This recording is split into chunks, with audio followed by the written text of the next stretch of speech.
এই মিছিলটা করার কি উদ্দেশ্য ভাই? জি ভাই, মানে আপনার এটার কি উদ্দেশ্য ভাই? কোথায়? জি ভাই, আমরা এসেছি, হামজা বলেছে হামজা শীঘ্রই আসবে, কিন্তু সালাউদ্দিন বাংলাদেশ ফুটবল ফেডারেশনের সভাপতি উনি কিছুই জানে না। যা একজন দায়িত্বশীল হয়ে লজ্জাজনক ব্যাপার, একজন খেলোয়াড় যিনি এক সপ্তাহে 1 কোটি টাকার উপর বেতন পায়, টাকার জন্য বাংলাদেশে আসতে চাইতেন না, কিন্তু দেশকে ভালোবেসে তিনি আসতে চাইছে।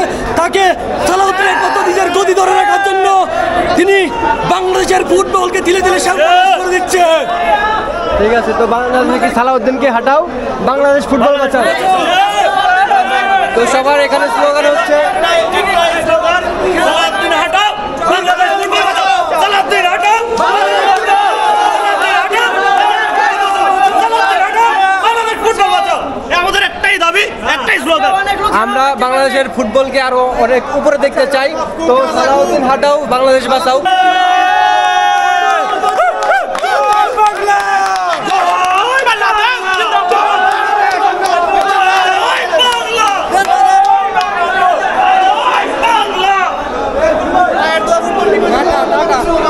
তো এখানে সবাই বলতেছে যে বাংলাদেশের যে সভাপতি আছে ফুটবল ফেডারেশনের, বাফুফের যে সভাপতি আছে সে হচ্ছে সালাউদ্দিন, তো তাকে হাঁটাও, বাংলাদেশ ফুটবল বাঁচাও, এই স্লোগানটা চলতেছে এখানে।